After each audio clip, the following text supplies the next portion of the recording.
Do you see menopause as a beginning or as an ending? Can you see it as a dynamic transformation from one version of yourself to another? My guest today believes menopause is more than a physical experience, and every person has a unique story to tell. Welcome to Pleasure in the Pause, a podcast dedicated to inspiring midlife women to feel more connected to their bodies, pleasure, and power through perimenopause, menopause, and beyond. I am your host, Gabriella Espinosa, midlife and sexual wellness coach, and I'm so happy that you are here. Today, I have the pleasure of speaking to Omisade Burney-Scott, a Black Southern 7th generation native North Carolinian feminist, social justice advocate, and creative with decades of experience in nonprofit leadership, philanthropy, and social justice. She is the creator of the Black Girl's Guide to Surviving Menopause, a multimedia, culture, and narrative shifting reproductive justice project, which includes a podcast in which she curates and shares the stories and realities of Black women, femmes over 50, and gender expansive people. We talk about why storytelling and gathering multi-generational voices and community is necessary for healing and uplifting the untold stories of Black people going through menopause. Welcome, Omisade Burney-Scott. Hello. Hi.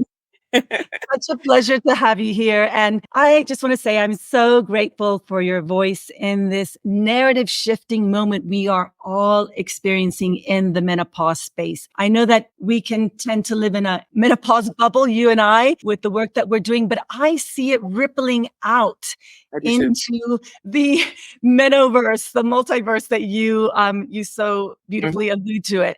Mhm. And I think we have women like you to thank for it. So thank you so much. How are you doing today? I'm doing great. And I definitely consider us as voyagers, like early voyagers out into that multiverse space. So thank you for honoring my journey, but also I see us as journey mates. And because we got connected early on, I'm also inspired by your narrative, the way that you hold up what this can look like for menopausal people across a diversity of backgrounds. And I'm doing good. Thank you so much. Yeah.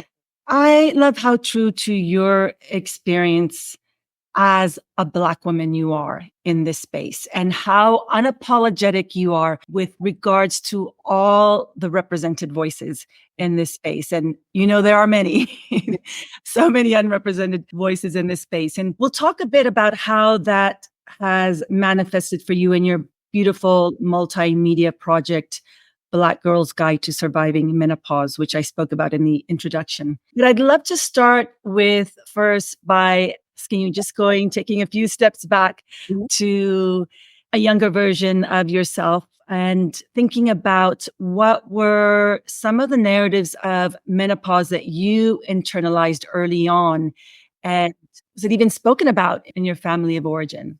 Sure. I love time traveling. So thank you for that. I do. I time travel quite often. I grew up in a family that was full of energy and discourse all the time. My mother didn't have sisters, and she came from a small family, but my father came from a rather large family. So I have 16 first cousins who identify as women. And my eldest sister is the oldest grandchild, and my younger sister is the baby at 50. So I was always around intergenerational collectives my entire life. Right? That's very legible to me. It's very familiar to me. It feels like home to me. Watching Black women, both in my family, chosen family, blood family, talk, laugh, cry, argue, engage in discourse, share information has always been present. My mom, who is now an ancestor and has been an ancestor since I was 31, was a registered nurse.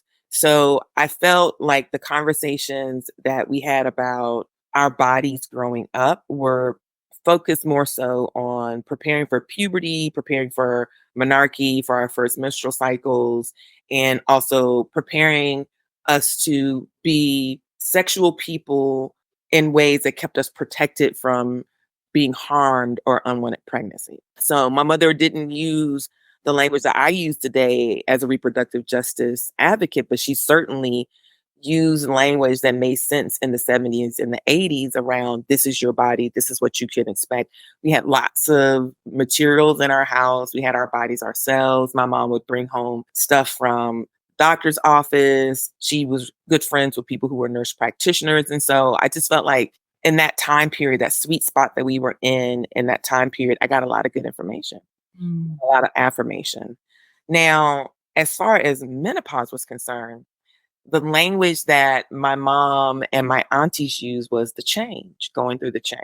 And if someone had a baby later in life, they would call that baby a change of life baby. And there were not explicit conversations about menopause, but I observed kind of inside of our family and culturally how people navigate it. Like one of the things you did not do in my mother's house or any of my aunt's house was touch the thermostat. Absolutely not. Do not touch the thermostat. Either they're gonna freeze you out or they're gonna burn you out. Either you're gonna be like frozen or you're gonna be sweating bullets. So during that menopause period, we were always like, it's cold. They were like, do not touch the thermostat.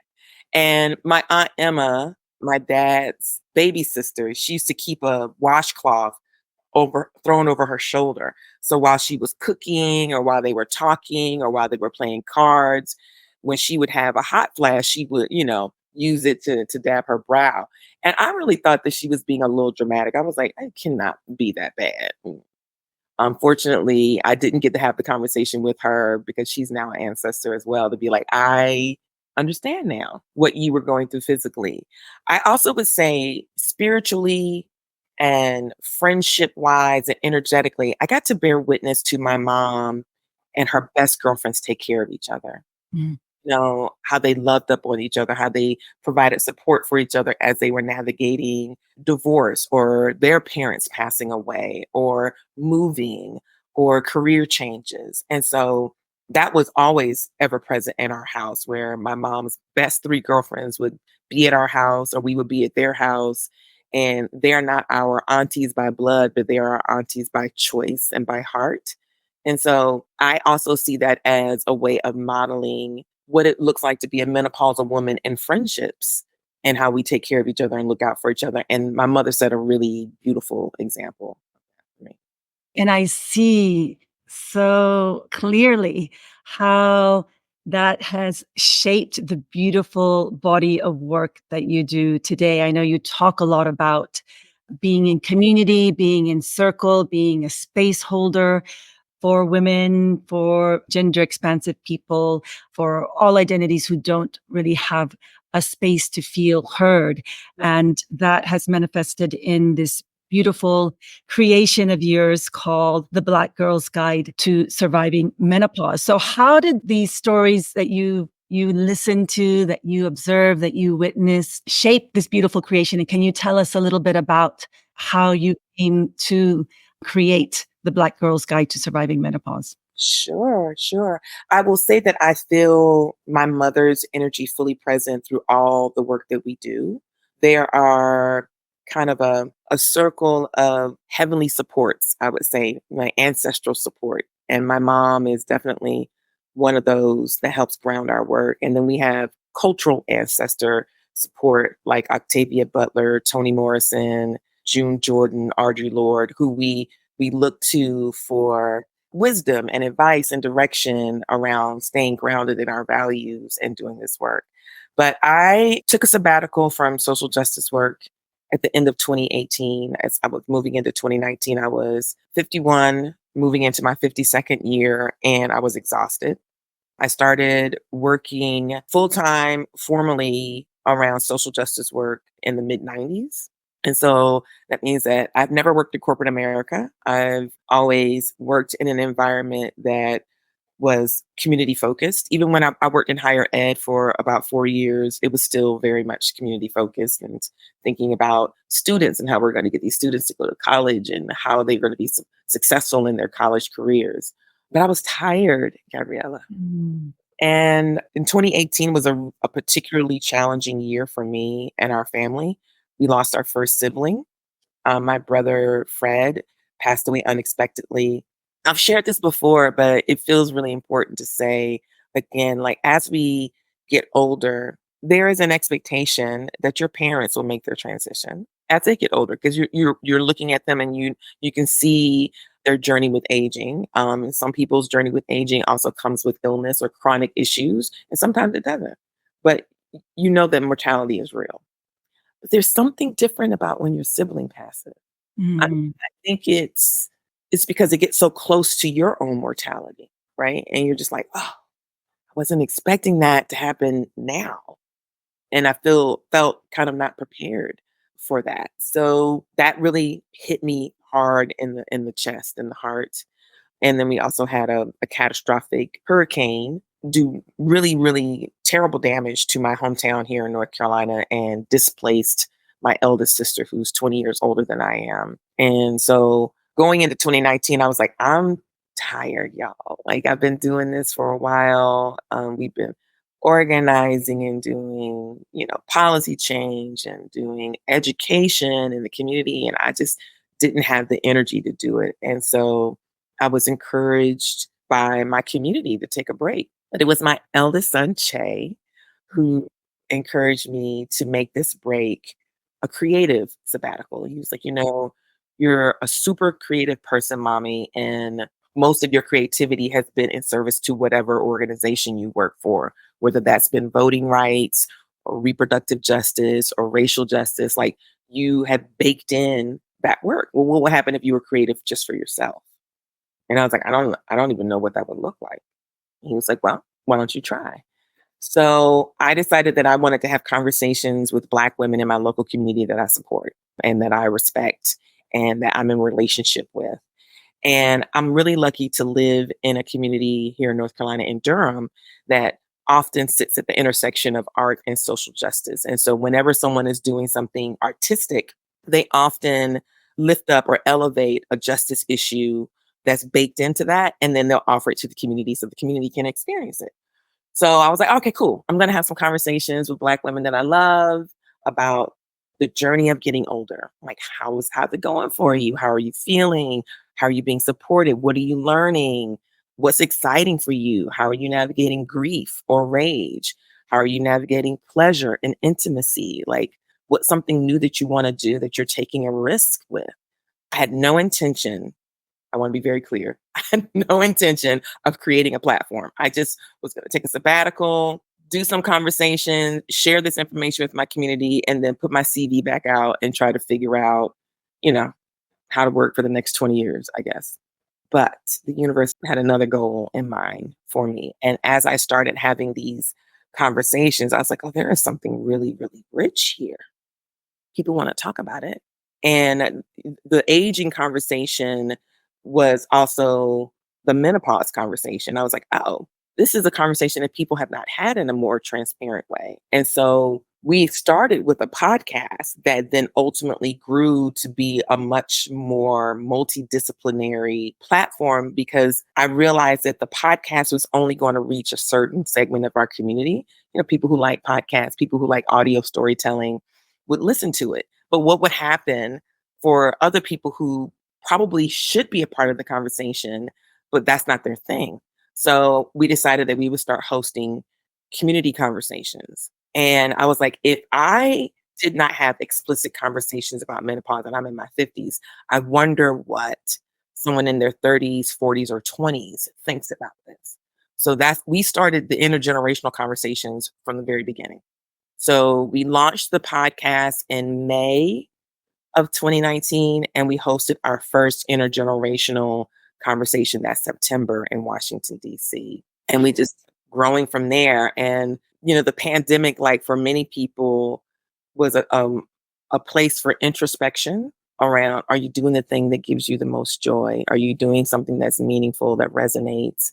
Are you doing something that's in alignment with your values? Are you in relationship with yourself and your people and your community and your family in healthy ways? And when, we just marked the anniversary of George Floyd's murder this past weekend. This week, Friday, I believe, was the anniversary of his murder.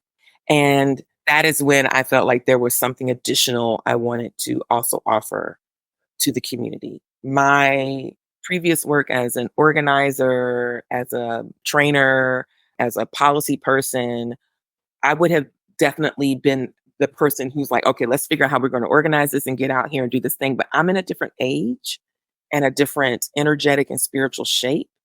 And so I knew that this was not going to be my role to play this time, but I still wanted to make an offering. And so what we did is we created the zine, Messages from the Menopausal Multiverse.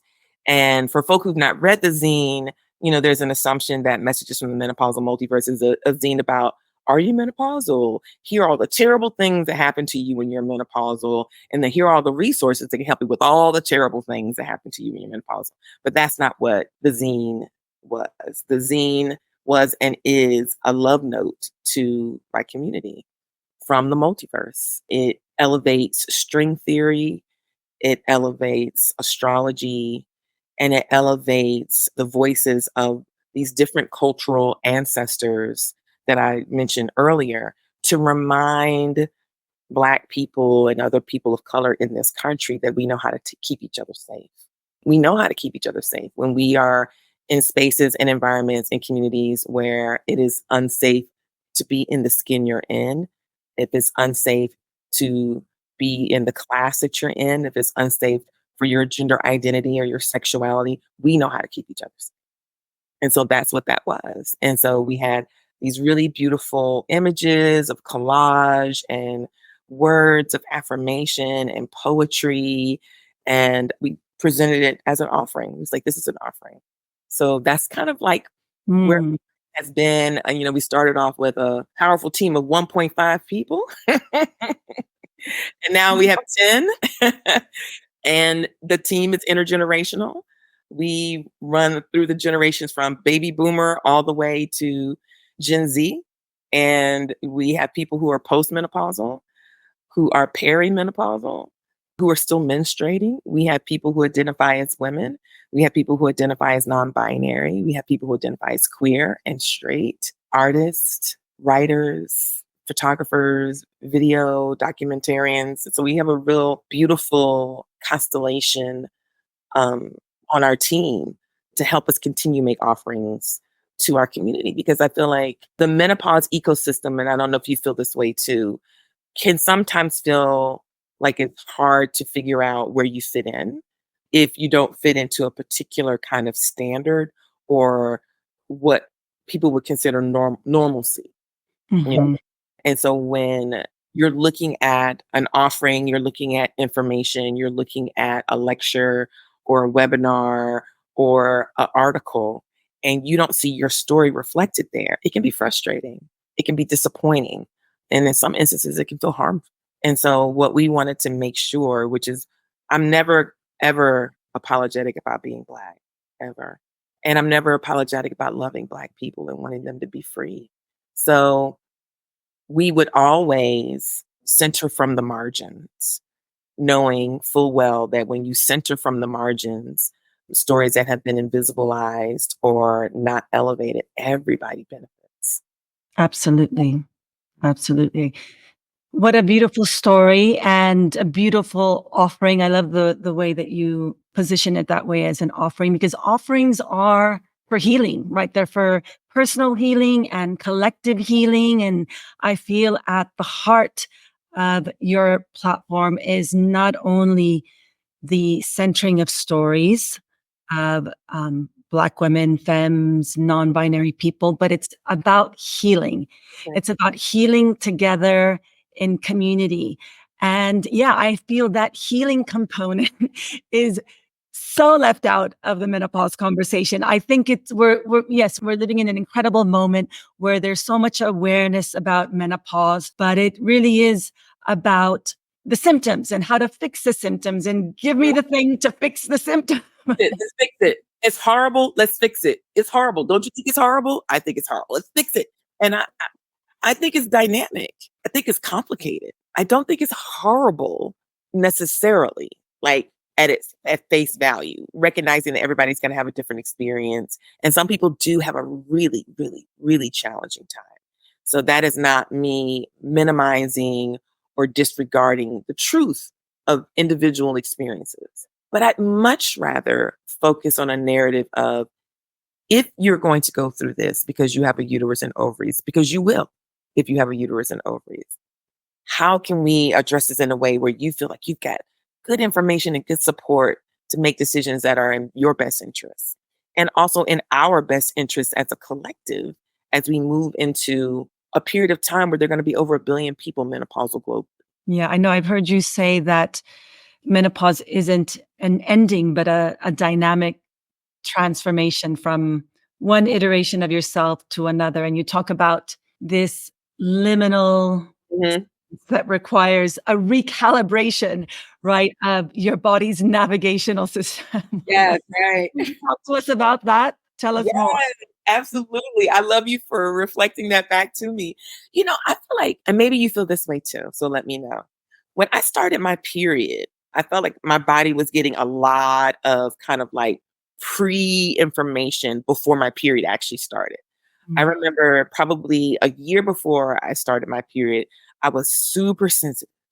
So if you looked at me the wrong way, I would burst into tears. My mother was like, "Oh my goodness, I think you're going to be starting your period soon because your emotions are like so close to the surface of your skin."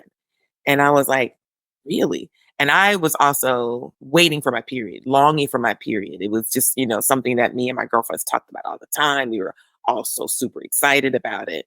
And I felt like whatever my navigational system was as a girl was going to change when I became a teenager and was menstruating. So, type of rest that I needed, the type of food that I could eat or not eat that would either be in service to my body or not in service to my body, or would be in service to when I was menstruating or not menstruating. Like all of the ways I would become an expert of my body. I'm not a night owl. Most of my friends and my sisters are night owls. I'm a morning person. Mhm. So I will fall asleep. Meanwhile, my cousins and my sisters and friends they're up and they're talking. And so then I'm up at 8 o'clock. I'm like, good morning. And they're like, oh my God, you know. And I also started to get into a rhythm every month of, so what is my body saying? What do you need this month, Omi? How are you feeling this month, Omi? Are you pregnant? Are you not pregnant? Do you have a yeast infection? Do you not have a yeast infection? What's going on with your body? Like, and so you start to calibrate your navigational system. You're like, oh, well, let me do a little bit more water. Let me do a little more yoga. Let me not eat that. Let me eat this. Let me rest. All these things. And I feel like when you start moving into perimenopause, it's like when you do a hard reset on your computer, you're like, wait a minute. Whenever I pushed function 8 on my old computer, it would do this, and now it doesn't do that anymore. What's going on? How come I can't get any rest? Like, no matter what I do, no matter how early I go to bed, why am I waking up? Why can't I get restorative sleep? Why can't I drink red wine anymore without getting a killer headache? Like, what's up? And so the liminality of that was this kind of like illegibility. You're like, my body is different. And it was different inside before it felt different outside. So I think that you start to get those messages as a perimenopausal person. And because we know now that perimenopause can last quite some time, I feel like our bodies are trying to do us a solid. It's like, I'm trying to give you information, beloved, because you're changing. It might not be obvious to you because you might be still menstruating, right? But at some point you're going to be like, that's different. That's different too. Wait, that's different too. And so whatever my navigational system was from 12 until 46, because that's how long I had my menstrual cycle, from 12 to 46, I had to do a reboot. Mm. And so the body that I'm in now, I'm 11 years postmenopausal. And so I'm also in a different place of where I was 11 years ago when I had my last menstrual cycle, because now the body, the way that I was changing internally is also changing externally. I'm in an aging body. We're all in aging bodies. It doesn't always appear obvious to us that we're in an aging body, because we are from the moment we take our first breath till we take our last. But I think I consider myself decidedly middle age or aging. it's becoming even more apparent in my hair and my physical appearance, the way my skin, the softness of my body, the way my body moves, the way I navigate comfort or pain or discomfort. Like all of that's different. And I think that the perimenopause journey and the menopause journey was a way for me to do a hard reset. So that way I listen to my body in a different way now than I did Mhm. in my 30s or in my 20s or as a teenager. Yeah, you speak about a deep level of knowing and awareness that is we can learn from. We can all learn from that because I think that is key, that awareness. I think for me, I didn't have that awareness early on as I was navigating perimenopause, and it kind of just came out of nowhere. Had no clue, and it really just stopped me in my tracks. It was like, a light switched off, and that dark period that, required pausing and Yeah. looking at my lifestyle and what was going on, but it took a while and it was uncomfortable. It was uncomfortable, and there was a lot I didn't know, and that was what made me so angry. Like, Yeah. why didn't anyone tell me this, right? And it's so representative of how I grew up. There was a lot of silence, Mm, shame around, our bodies and different life stages. mhm. And that silence was something that I knew I had to unmute. And that's why I'm so grateful for people like you who are unmuting that silence. And I'm, doing my share of trying to do that as well. And it's so necessary. And I'm so grateful for that, that little dark period where where I was able to really learn a lot about myself and get to know how I wanted to be once I emerged on the other side. Uh, I wanted to just shift the conversation a little bit because I had a conversation last week here on the podcast with Dr. Samina Rahman, known as Gyno Girl on Instagram. She's a gynecologist and sexual health expert based in Chicago. We talked about how women of color experience menopause differently. And with regards to Black women and their physical expression of menopause, she spoke about the importance of understanding the allostatic load they carry. And that kind of was a light bulb moment for me. I'm like, oh, Woo! Yes, wow. exactly. Allostatic load is the accumulation of stresses over a lifetime across generations that one carries and gets expressed physically, mentally, emotionally. I'd love for you to share your experience with this. I know there is a lot of awareness about that load that Black women carry, but what are you hearing in terms of the stories from your community? Is there an understanding of that, and how can we prioritize the understanding of that allostatic load that you Sure. carry? I think I will take it back to something that you just mentioned, which is the knowing, right? Mhm. Well, when I first started the Black Girls Guide, I did research. 'Cause that's what I do. I'm like, okay, well, let me better understand this from a health equity perspective and from a reproductive justice perspective. And it was not a lot of information out there. But what was lifted up, of course, was the SWAN study, right? So a lot of people elevate the SWAN study as one of the first places where researchers, public health professionals were studying women's health over a long period of time. And also, we're just understanding the disparities and the differences experienced with women's health. And so, I often ask people, do you realize the age of the people who participated in the SWAN study? Most of the people who participated in the SWAN study were likely born between 1944 and 1955 because the Mhm. SWAT study kicked off in the mid 90s, right? Mhm. As a Black person, I think about people who were born between 1944 and 1955. My eldest sister was born 1947.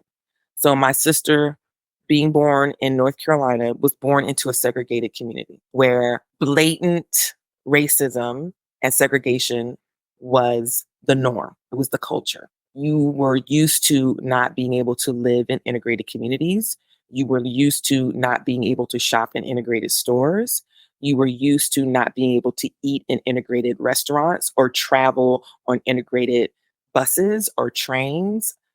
That was the norm for this country, not just for the South. So if you think about the allostatic load of Black women, Indigenous women, other women of color, Latinx people, other women of color in this country, and you think about the histories, the individual histories of those communities and their experiences with systemic and institutional racism, it makes sense to me that the allostatic load for whatever culture you are a part of would be elevated over generations. We also know that epigenetics is a real thing. And we know that epigenetics is the transference of generational trauma, generational harm through the bloodline of your family, right? I also think that spiritually and energetically, there is medicine and cultural healing that is transferred over generations too. And we want to make sure that we there's parity there, because I don't want to feel like I am only the recipient of the horrors experienced by my family members. I also see myself as the recipient and the beneficiary of their resilience, of their love, of their joy, of their creativity, of their ability to create home and family in spite of a country that dehumanized them from their arrival. So when you think about an allostatic load and you think about cortisol levels and adrenaline levels and this like constant elevated level, like it's always high. It's never low. It's always high.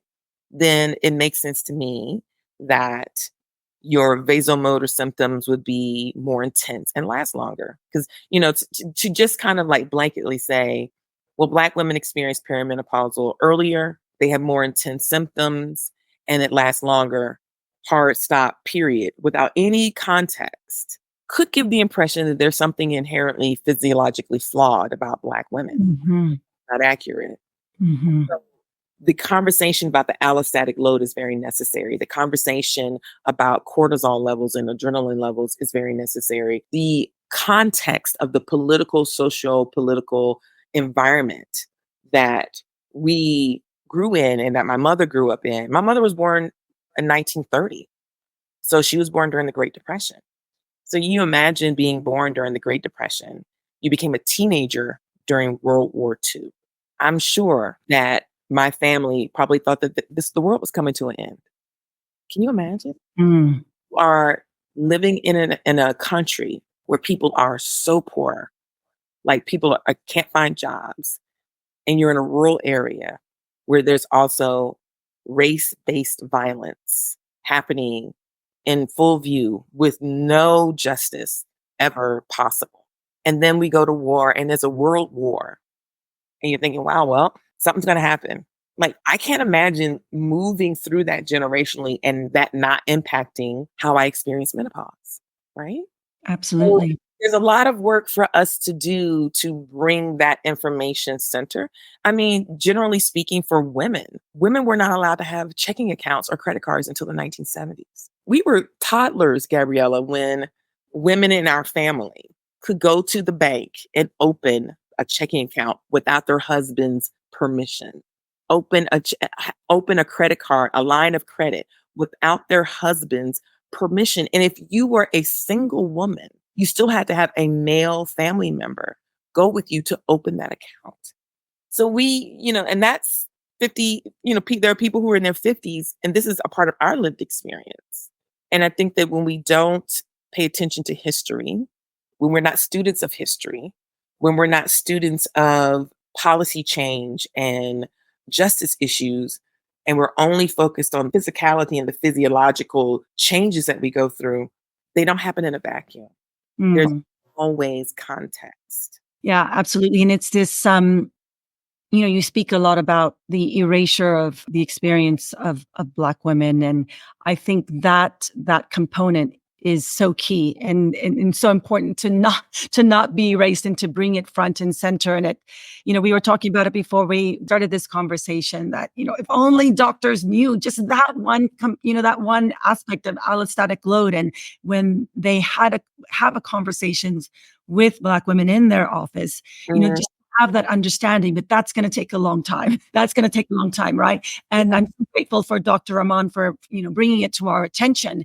But she's a woman of color, so she's aware of it She has herself. awareness, and and I think that I'm sure that Dr. Aman also talked about the lack of training that doctors receive. Yes, yes, yes. And she's trying to change that, right? She's trying to change that from her lens. And, we need more doctors like her.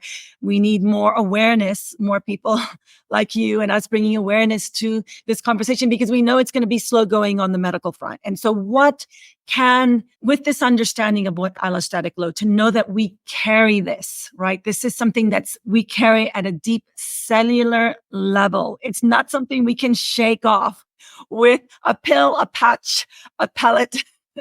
It's something that's so deeply rooted. What advice do you have for Black women to come into this understanding, this knowing, so that you don't erase that part of your history, but really come to understand it? And what tools or advice do you have to offer them in order to navigate this stage of life with that load that they carry? Yeah, I often think about what are the on ramps to people being able to settle into the truthfulness of what we're talking about. Because language can be overwhelming, the framing can be overwhelming. Some people are not interested in having that conversation, and some people are very intimidated or very affected by the conversation. And so, I guess the very first thing that I'm grateful for the teachers that I had when I first started doing social justice work around community organizing, because their approach is very relational. And so they were always like, before you can address an issue, you have to be in relationship with the individuals.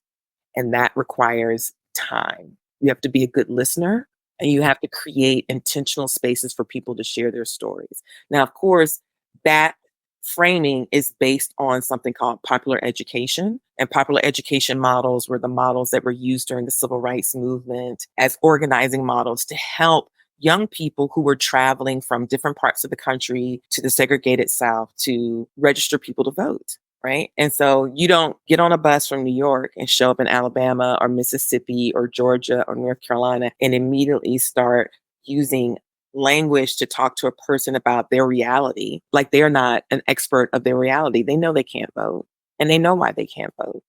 They're not confused about that. What they need is an opportunity to share the vision that they have for the life they want, the alternative reality that they want to be a part of creating, and then give them space and place for their voices to be validated and respected and understood. And then say, how can we do this together? As opposed to finger pointing or, this is what's going on. Let me show you how smart I am. Let me show you what a student of history I am. And let me impress you with how much knowledge no, humility. Come to that community with humility. Sit on your butt and be quiet and listen. Listen. Create space for folk to listen to each other. And then ask questions. A good organizer knows how to listen and ask questions. You get to ask the whys, and you get to ask, well, what do you want to do about the why? Right? And Mhm. you don't have the tools to address the why, and we have tools we think can address the why. Would you like to be a part of learning how to use these tools? So it becomes a really beautiful cycle of storytelling, elevation, education, training, and then you have generations of folk who learn how to do that. And so it becomes an unbroken cycle of people modeling that. And so I'm grateful that I got to learn that from folk in my community. And we also learned a lot about pedagogy of the oppressed from Paulo Freire, right? So it's like there are ways in which poor, disenfranchised, marginalized people's stories are muted. So I would say the first place to begin to understand the impact of your allostatic load, to understand why you might experience menopause differently, to understand your own menopause journey is through story. Let's do like we're doing right now. You asked me my story. You shared your story. You have created a space for folk to listen and to share. That's the perfect entry point to then educating. Because what that does is it establishes trust. Like, if I can share my story and I know my story is safe here, if I can share my story and I know my story is respected here and affirmed here, if someone else shares their story and I can listen to their story and I'm learning here, then that opens me up to wanting to know more, understanding more, learning more. And then that starts to pique a question. So what's the question that's coming up? I love the asset. So what's the question that's coming up for you after listening to this story and this story, this story? More often than not, the first thing that comes up for people is like, why didn't I know that? Why did I not know that? When we talk about J. Marion Sims, and then we talk about the mothers of gynecology, we talk about Arnaka, Lucy, and Betsy, the enslaved women who could not ever provide consent for J. Marion Sims to practice his gynecological experimentation on their bodies. Why did we not know their names until now? Why? Why were they invisibilized? Why does this man have monuments? And why do medical students, every single medical student, in particular medical students who are going into the gynecological practice, they know who he is. They don't know who they are. So these are the questions you get to ask. Why did you not know that? Well, what else do you want to know? And how can we create together a space for you to know these things, and also for the knowing that's inside of your body to be validated? And if there's misinformation, for us to be able to kind of like turn it inside out and peel that out, to be able to say, this information is accurate, this information is not. And so we get to put that information to rest, and we get to lean into the information that's accurate, the information that resonates, the information that's useful, that gives you what you need so you have agency and sovereignty over your body. Our end goal in terms of the way we are approaching the menopause ecosystem is we want to shift culture. That's our that's the corner we're gonna sit on. That's the corner where we've pitched a tent. That's the corner we're selling lemonade and cookies, and we're just like, that's where we live. That's where we live. We're living at the corner where culture is. Mm. We shift the culture. We shift people's understanding. We shift people's practices. We shift the norms. We shift the way people respond. Then we get to shift the way we experience menopause in this country. Mhm. Culture has to shift. Yeah, and you're doing that so beautifully. You've gathered people across generations, across identities, across genders to have conversations around pleasure, intimacy, identity, what it's like to be, menopausal in a Black body. And you've done this. I've been following all your gatherings. You've done this. You've taken your platform, Black Girl's Guide to Surviving Menopause, on the road from your home in North Carolina to Harlem, to London, to Toronto, to Puerto Rico. And I'd love seeing the videotapes of all of those Thank people you. gathering. And what has surprised you most about these gatherings? Do you see a unifying factor across these gatherings? I'd love to hear what Yeah. surprised you most of what you've discovered in these different gatherings, which are so incredibly unique. I Thank can't you. imagine what it's like to be a fly on the wall, a spectator on those conversations. And just a side note, I listened into some of the conversations you have. Some of those conversations are on your podcast, Yeah. Yeah. and they literally brought me to tears. They Uh, literally brought me to tears. Some of the so conversations you're having on that were there. I had a real curiosity if the experience of Black women in the United States was similar to the experience of Black women in the UK, especially because we look to the UK as being much more further down the menopause path than we are, right? In terms of the conversations and elevating the conversations and elevating work and the research that's happened about menopause in the workplace, and also the way that they've been interacting with Parliament. Like, we've been looking at our sisters across the pond and we're like, how are y'all doing this?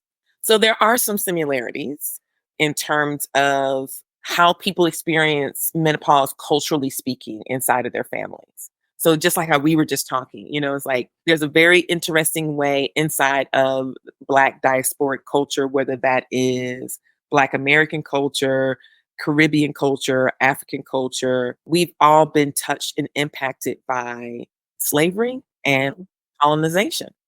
And so at some point, whatever the indigenous nature of our relationship to our bodies, or the indigenous nature of our relationship to menstruation and menopause, was impacted by that, you know? And so there are ways that you will hear people speak about people feeling like, we don't talk about that. This is not something we talk about, but not everybody. And so I was very curious to see how people experience that. And I was also very much desiring to connect with other people who are like us, who are like, I'm going to be addressing this in an intentional way. And there's so many amazing people addressing menopause, midlife, health in intentional ways that are not on the radar screen. And so if you're curious about something, you should go see for yourself. I'm one of those people who will actually watch a terrible movie so that way I can say at the end of the movie, I did not enjoy the movie. I watched the whole movie. I thought it was trash. As opposed to saying, I don't think I'm going to watch this movie. I think it's trash. You're like, you don't know if it's trash unless you watch it. Mm-hmm. So the thing that did surprise me were the similarities and how much Caribbean and African culture is so very similar to Southern culture. Mm. Loved that so much. We may call things different, but responses, parenting, different things. It was just like, oh, we do that too. Oh, we do that too.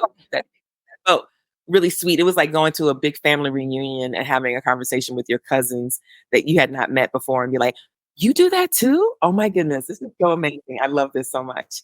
Of course, and the differences were also very obvious in terms of culture and ethnicity, and also because we don't live in the same country. So my Americanized lens of how I look at things was very present with me and felt very different from a UK lens or a Canadian lens, even, or even, even though Puerto Rico is considered a part of the United States because it's a US territory, it is still very culturally different from the continuous 48. And I also feel like the way in which Puerto Rican women, in particular, because of their experience with non-consensual eugenics, where people were sterilized and did not understand. They called it the Puerto Rican appendectomy, where Puerto Rican women who were hired as lay health educators, or I think it's called promotores, I don't know if I'm saying that correctly, were hired to go out into rural areas in Puerto Rico to talk to Puerto Rican women to say, listen, you've got 2 kids already, you've got 3 kids already, this procedure we can do that can help you. They didn't say this is a procedure we're going to do that's going to sterilize you. And then also to learn the history of non-consensual experimentation with contraceptives. Mm-hmm. And so again, there are similarities in terms of your body. You should be able to make educated, informed, consensual decisions about your body. But the fact that the medical industrial complex would lie to people and mislead people and also use trusted individuals from their own community who look like them, who speak like them, who have the same culture to say, you can trust me. This is what we're going to do. And then to only find out years later what that impact was, it leaves a stain. It leaves a mistrust.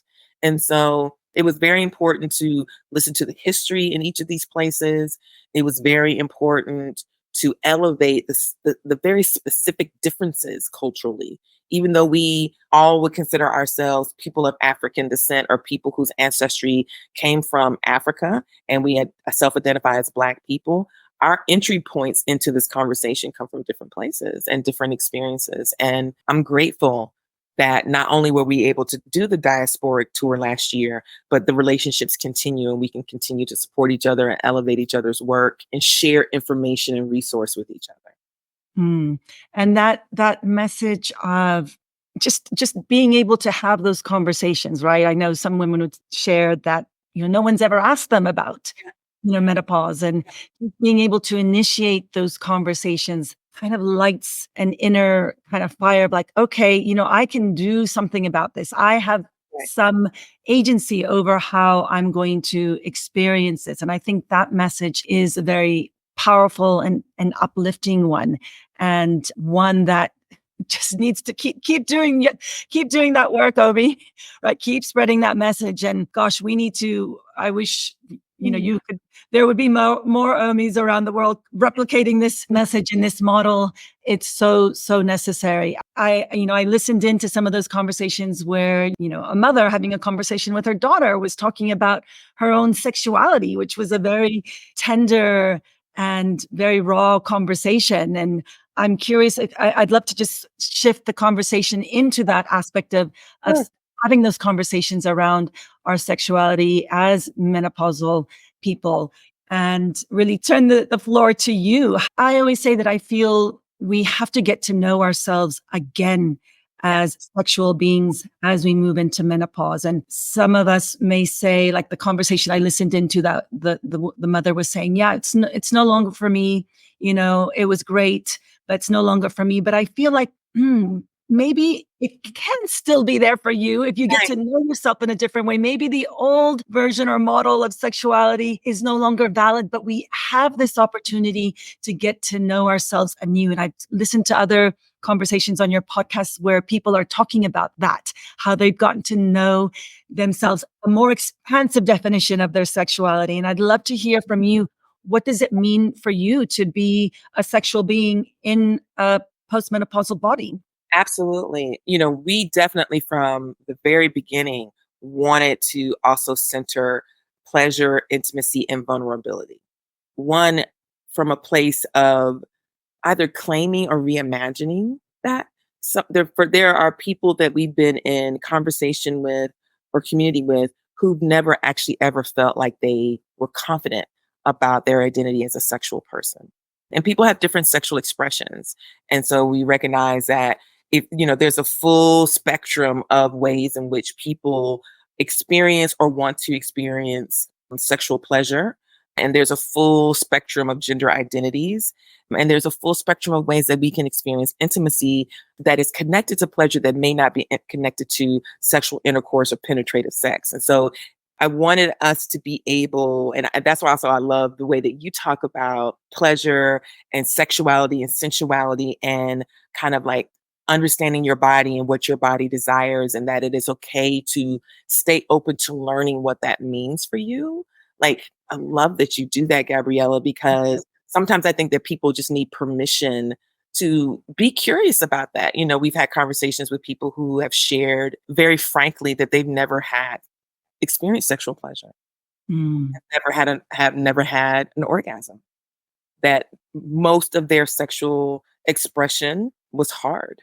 And so those people now are in a phase of life where to say to them, you can actually experience pleasure. They're like, I've never experienced pleasure. It's a brand new journey to begin to understand what that means for them and to not pressurize that to look a particular way, right? Whether that's to look a particular way with a particular person or to look a particular way with yourself. It's like, how do you just kind of open the space up to have a very grounded, safe place of curiosity, right? And exploration. So that way the person can say, these are the things that I enjoy. And these are the things I don't enjoy. These are the type of people I enjoy. And these are the type of people I don't enjoy. And to be okay with that. So it's almost like giving permission for folk to open up that cabinet, to stand fully naked and look at yourself figuratively and literally and explore that. And so we've been intentional around having sexologists on the podcast. We've been intentional around having very specific guiding questions in our intergenerational conversations that are about pleasure, play, vulnerability, intimacy, sexual expression.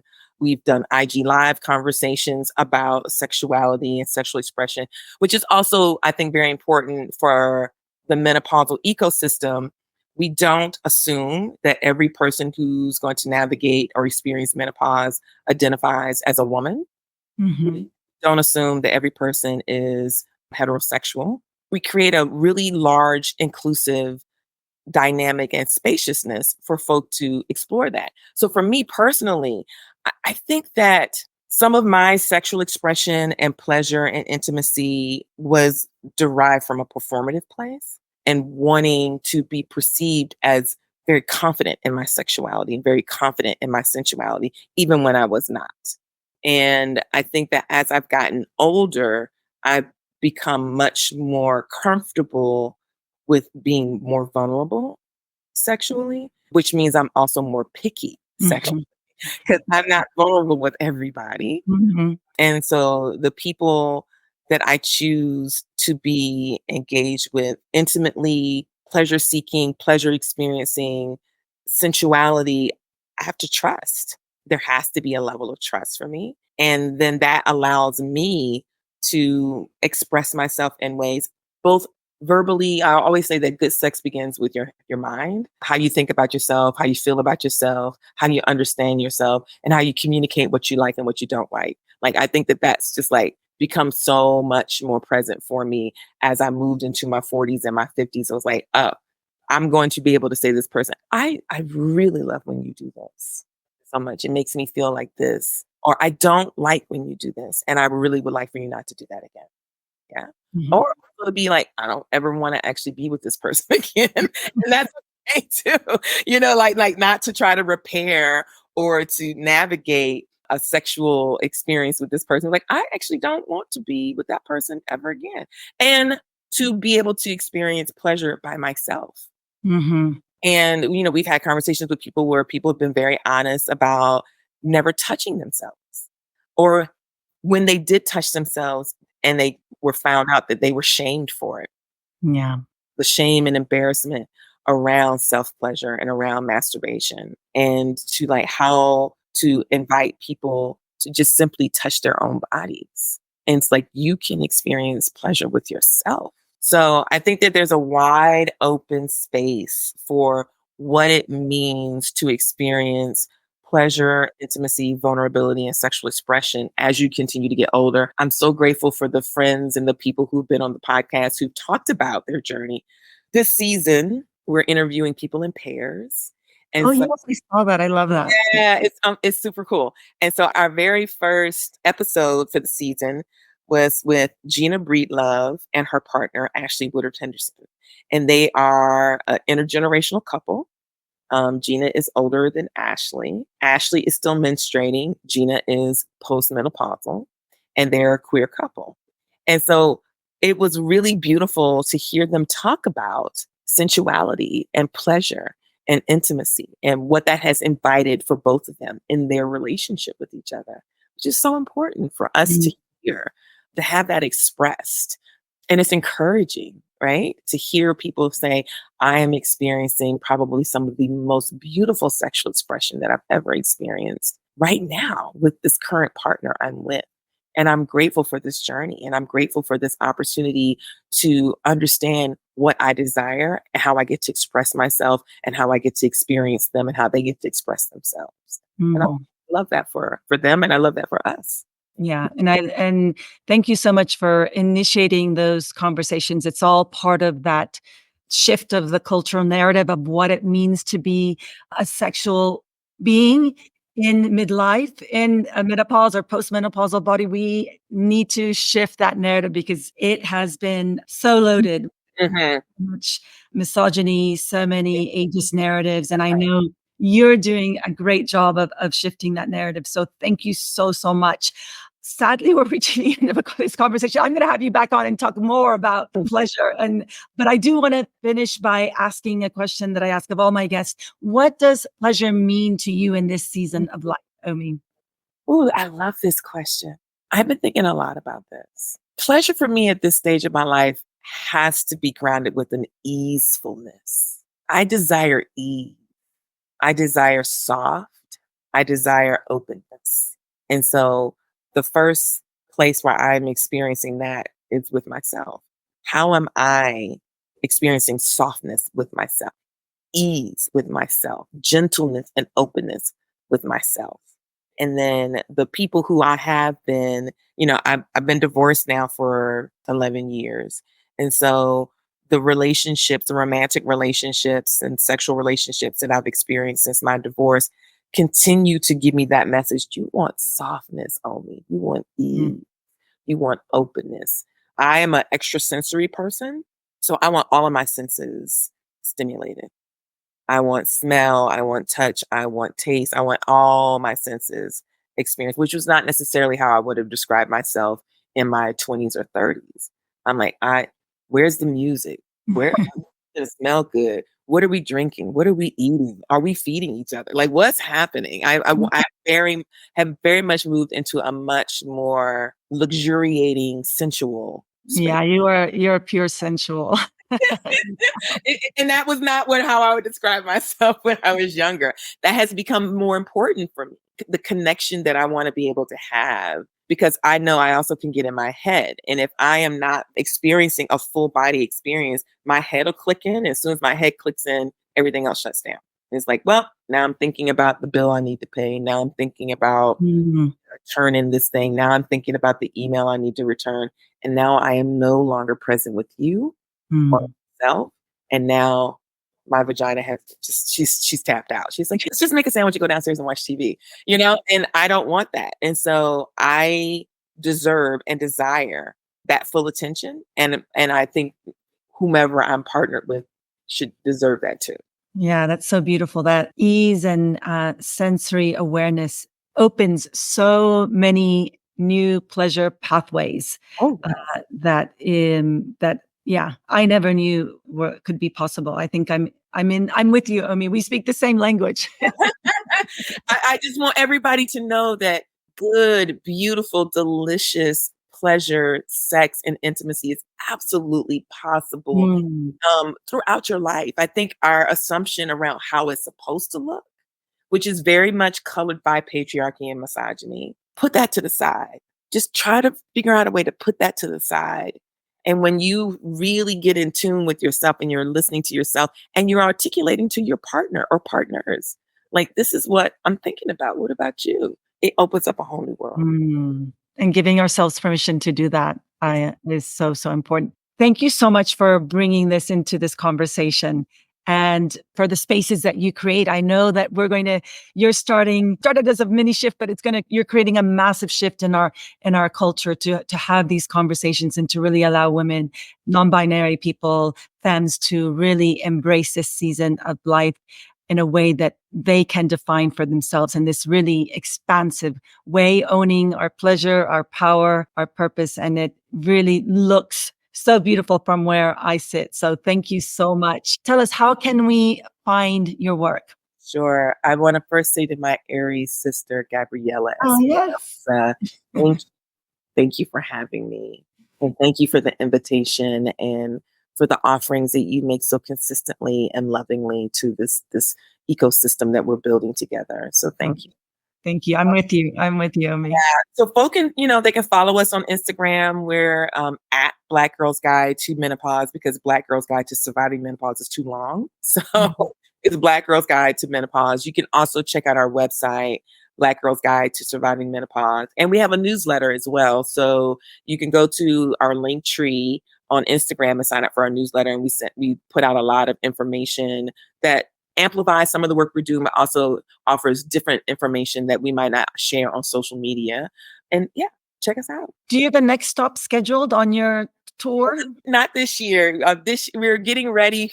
We are actually going to be hosting our first global conference next year. So we are in the highways and the hedges of planning for next year, and that feels really exciting. And I'm a little nervous about how that's going to look. We have an intention of a very inclusive, grounded, sacred, easy space. And we're calling it the Unconference because so many people attend conferences that are just not good. And we have decided to call it the Unconference on Menopause for the Global Majority as our working title until we make our official announcement. So you heard it here first. You heard it here first. And we'll be sharing it, more information about that later. Oh gosh, I'll definitely be sharing it on my platform as well. And so get on your newsletter, subscribe, follow Black Girls Guide to Menopause on Instagram, and join in on this global conversation that's happening soon. I can't wait. Thank you so much, Omisade Burney-Scott, for your presence, for your work, for your incredible voice in this space. I hope you enjoyed this episode of Pleasure in the Pause. Want to help me spread more pleasure in the world? Hit the share episode button and send it to a friend, or post it on your Instagram stories and tag me, Gabriella Espinosa. And if you really love this podcast, please leave a rating or review, as this helps the show get in front of new listeners. Finally, if you would like to access even more pleasure and stay in touch, sign up for my free pleasure upgrade bundle of powerful mind-body practices by going to pleasureinthepause.com. Remember, your pleasure matters.